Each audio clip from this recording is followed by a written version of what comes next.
नमस्कार, बहुत स्वागत है आपका। आप देख रहे हैं द न्यूज, आपके साथ मैं सृष्टि मिश्रा। देखिए, मंत्रिमंडल का विस्तार दर्शकों हो चुका है। आप सबकी नजरें गड़ी हुई हैं लोकसभा स्पीकर के पद का। तो क्या ओम बिरला रिपीट मोड पर आएंगे?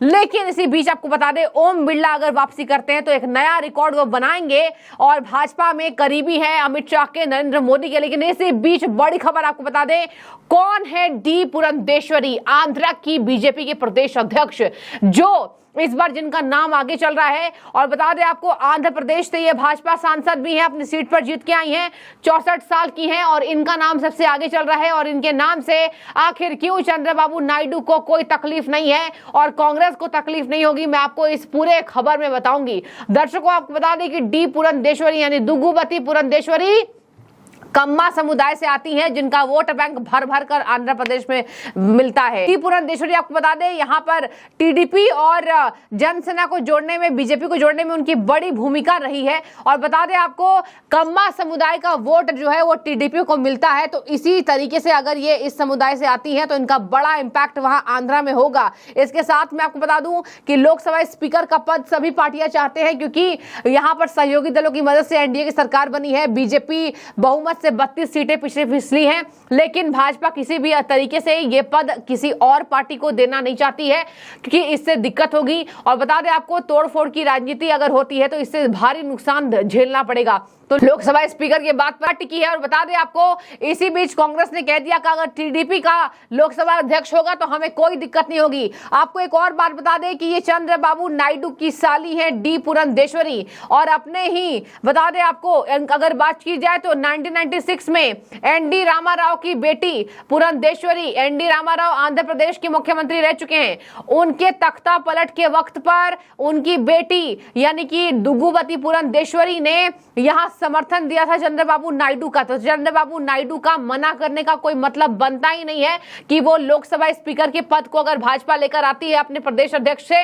तो वो उसको मना करें। और देखिए, भाजपा की बात करें तो गजब की यहाँ रणनीति, गजब की सॉलिड रणनीति। इसलिए कहा जाता है कि बीजेपी की रणनीति बहुत आगे रहती है सभी पार्टियों से। आपको बता दें कि एक तरफ हमारी बात भी हो गई और कोई नाराज भी नहीं होगा, टीडीपी को कोई दिक्कत नहीं है, कांग्रेस पार्टी इसका विरोध नहीं करेगी। हालांकि आम आदमी पार्टी के संजय सिंह कूद पड़े हैं। संजय सिंह कह रहे हैं कि ऐसा ना हो कि भाजपा का लोकसभा स्पीकर हो, क्योंकि तानाशाही से ये सरकार चलाती है। और हमने देखा कि कैसे कैसे धड़ल्ले से सांसदों को निलंबित कर दिया गया था और ओम बिरला के द्वारा। और बता दें आपको, ओम बिरला के लिए खुद कहा जा रहा है कि ओम बिरला को नया पद मिल सकता है। क्या वो बीजेपी के यहाँ पर राष्ट्रीय अध्यक्ष के तौर पर गुजरेंगे होकर? और बता दें आपको, ये तमाम पशुपेश है। और इसी तरीके से यहाँ बता दें आपको कि टीडीपी 16 सीट जीत कर आई है और टीडीपी यहाँ पर चंद्रबाबू नायडू की साली है, यानी उनकी पत्नी की बहन है। कौन? दुगुबती पुरंदेश्वरी।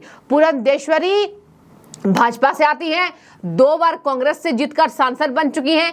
उसके बाद भाजपा में अपना यहाँ पर अपने पद को भाजपा में ले आई थी, भाजपा के साथ इन्होंने विलय कर लिया था। और बता दें आपको, कहा जा रहा है कि जद्दोजहद के बाद यहाँ पर नायडू भी चाहते हैं कि उनके तरफ से ही कोई ऐसा लोकसभा स्पीकर हो, लेकिन अगर ये आती है तो नायडू विरोध नहीं करेंगे। कहा जा रहा है कि भाजपा ने पुरंदेश्वरी को लोकसभा अध्यक्ष बनाने का ये फैसला किया है। पुरंदेश्वरी का नाम सामने आते ही समीकरण बदल गए, अब नायडू भी राजी हैं। देखिए क्या कह रहे हैं पुरंदेश्वरी का, एक बार मैं आपको छोटा सा इतिहास दर्शकों को बता देती हूँ। 44 साल की उम्र में पहली बार सांसद बनी थी, संसद पहुंची थी और उन्होंने कांग्रेस का दामन थाम लिया था। कांग्रेस के दामन थामने के बाद यहाँ पर वो भाजपा में आ गई थी और 2014 में उन्होंने पार्टी छोड़ी कांग्रेस की। उसके बाद वो भाजपा में आ गई। कम्मा समुदाय से आती हैं चंद्रबाबू राव पुरंदेश्वरी, ये सब कम्मा समुदाय से आते हैं। मैंने आपको पहले ही बताया, कम्मा समुदाय ही कोर वोटर है आंध्रा में टीडीपी का। और दर्शक, टीडीपी और जनसेना यानी कि पवन कल्याण की पार्टी, ये दोनों और मिलकर भाजपा के साथ वहां पर गजब का समीकरण।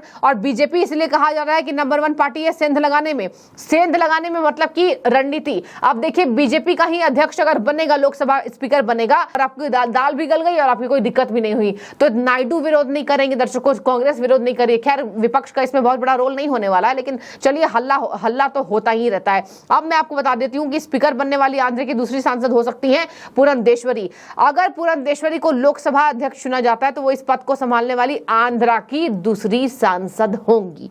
और उनसे पहले अमलापुरम से पूर्व सांसद जीएमसी बालायोगी ने 12वीं लोकसभा के अध्यक्ष वो रह चुके हैं। कहा जाता है कि अटल बिहारी वाजपेयी की सरकार जब एक वोट से गिर गई थी तो उनकी वजह से ही हुआ था, ये बाला योगी की वजह से ही 1998 में संसद में अटल बिहारी वाजपेयी की सरकार एक वोट से। दर्शकों, दुख सबको है, अटल जी की सरकार केवल एक वोट से गिर गई थी। वो अटल बिहारी वाजपेयी जिनका नाम इतिहास में रचा जा चुका है और कहा जाता है कि अटल जैसा प्रधानमंत्री हो देश का। और देखिए, प्रधानमंत्री नरेंद्र मोदी भी उस पर खरे उतरते नजर आते हैं। एक बड़ा इंपैक्ट प्रधानमंत्री नरेंद्र मोदी का भी देश में अब हो चुका है। देखिए क्या कहा जा रहा है दर्शकों, यहाँ पर कहा जा रहा है कि बीजेपी स्पीकर पद अपने पास रखेगी और इस रेस में सूर्यकांत ट्वीट कर रहे हैं, इस रेस में सबसे आगे आंध्र प्रदेश बीजेपी के अध्यक्ष दुग्गुबती पुरंदेश्वरी का नाम है। जैसा मैंने आपको पहले कहानी बता दी है, पुरंदेश्वरी इस बार राजामुंद्री लोकसभा सीट से जीती हुई है। बीजेपी को लगता है अगर पुरंदेश्वरी को स्पीकर बनाया जाता है तो टीडीपी और चंद्रबाबू नायडू कोई विरोध नहीं करेंगे, क्योंकि इन्होंने 1996 में अपने ही पिता के तख्ता पलट के वक्त में चंद्रबाबू नायडू का साथ दिया था और उनकी साली हैं। आप समझ गए होंगे पूरा समीकरण। देखिए एक और बात क्या वायरल हो रही है, मैं आपको वो भी पढ़कर सुना देती हूं कि देखिए, एक तो टीडीपी इसमें आपत्ति जताएगी नहीं दर्शकों, रिश्तेदारी अलग है। टीडीपी चंद्रबाबू नायडू की पत्नी जो है उनकी बहन है दुग्गुबती पुरंदेश्वरी, अगर भाजपा बनाती है लोकसभा अध्यक्ष स्पीकर यानी कि, तो इनको दिक्कत नहीं होगी। तो भाई टीडीपी की भी मनमानी हो गई और इधर नीतीश कुमार भी पद चाह रहे हैं, स्पीकर पद चाह रहे हैं। कहा जा रहा है कि दुग्गुबती पुरंदेश्वरी को अगर बीजेपी स्पीकर बनाती है तो इसकी संभावना कम है कि चंद्रबाबू नायडू उनका विरोध करेंगे। एक तो उनके रिश्तेदार हैं, हालांकि कभी भी नायडू के समर्थक वो नहीं रही हैं, और लेकिन लोकसभा और विधानसभा चुनाव में बीजेपी टीडीपी गठबंधन में उन्होंने अहम भूमिका निभाई है। एनटी रामाराव की सरकार के तख्ता पलट के समय वो चंद्रबाबू नायडू का उन्होंने साथ दिया था। तो आप समझ गए होंगे कि चंद्रबाबू नायडू का उन्होंने साथ दिया था, इसी वजह से इनको चंद्रबाबू नायडू इनके ऊपर कोई आपत्ति जताते हुए नजर नहीं आएंगे। देखिए अब संजय सिंह क्या कह रहे हैं, संजय सिंह का देखिए क्या कहना है कि इंडिया गठबंधन स्पीकर के चयन पर बीजेपी के फैसले का इंतजार करेगा। उन्होंने कहा अगर बीजेपी इस पद को नहीं छोड़ती तो फिर आगे गठबंधन अपने अगले कदम पर विचार कर सकता है। गठबंधन ये सोच सकता है कि अब वो क्या करेगा इस पर विचार। आपको मैंने बताया कि लोकसभा स्पीकर को लेकर हो हंगामा मच सकता है, जैसा कि आपको पता है कि कैसे स्पीकर को भी कई बार उन पर लांछन लगाया जाता है, आपने देखा होगा ओम बिरला के ऊपर भी। और बता दें आपको, इंडिया गठबंधन चुनाव में बहुमत हासिल नहीं कर पाया है। पंजाब में गठबंधन की घटक दल यानी आम आदमी पार्टी 3 सीटों पर सिमट गई। इसके बाद अध्यक्ष पद को एनडीए सरकार की सबसे बड़ी परीक्षा बताते हुए संजय सिंह ने कहा कि उनका और उनकी पार्टी का मानना यह है कि बीजेपी के पास वो रहता है तो आक्रामक होने वाले सांसदों को बाहर निकालने का नीति अपनाएंगे। आपने देखा होगा पिछले चुनावों में कैसे ये वेल के अंदर आते थे, तो वेल के अंदर आप जाइएगा तो आपको निलंबित तो किया जाएगा स्पीकर के द्वारा। आपको वेल के अंदर अगर आप जाते हैं तो आपको निलंबित किया जाएगा, और वही होता नजर भी आया था। और बता दें आपको, यहां पर कहा जा रहा है, संजय सिंह ने कहा कि देश के संसदीय इतिहास में कभी भी 150 से अधिक सांसदों को निलंबित नहीं किया गया है, और यही वजह है कि हम चाहते हैं कि बीजेपी का स्पीकर ना बने। बीजेपी का स्पीकर बनेगा तो हमें दिक्कत होगी और ये तानाशाही से सरकार चलाएंगे। तो आपको मैंने पूरा बता दिया, दुग्गुबती पुरंदेश्वरी बन सकती हैं, और अगर ओम बिरला रिपीट मोड पर ऑन होते हैं तो वो भी बुरे नहीं है। उन्होंने बहुत बढ़िया नीति अपनाई, और बता दें आपको वो शॉर्ट नीति समझाने में माहिर है, इसलिए कई बार उनकी सलाह भी ली जाती है पार्टी के द्वारा। कई बार उनसे राजनीति पर सलाह मशवरा किया जाता है। बहुत बड़े कद्दावर नेता है ओम बिरला, और ओम बिरला अगर बनते हैं तो इतिहास में दर्ज उनका नाम हो जाएगा 2 बार अपने कार्यकाल पूरे करने के बाद। और अब देखने वाली बात होगी कि कौन बनता है स्पीकर, इस पे भी पशुपेश होगा। बता दें आपको, संसद का सत्र 24 जून को चलेगा और 26 को स्पीकर पद का चुनाव हो सकता है। तो बने रहिए, जो भी आपको अपडेट है। अभी बिल्कुल सरकार बनाने की होड़ चली हुई है, सरकार बन गई है, मंत्रालय बढ़ गए हैं, 1-2 मंत्रालय और दिए जाने वाले हैं, और इसी बीच लोकसभा स्पीकर का चुनाव बहुत खास होने वाला है, बहुत बड़ा मायने रखता है। तो आपकी जो भी राय हो जरूर रखिए। शुक्रिया।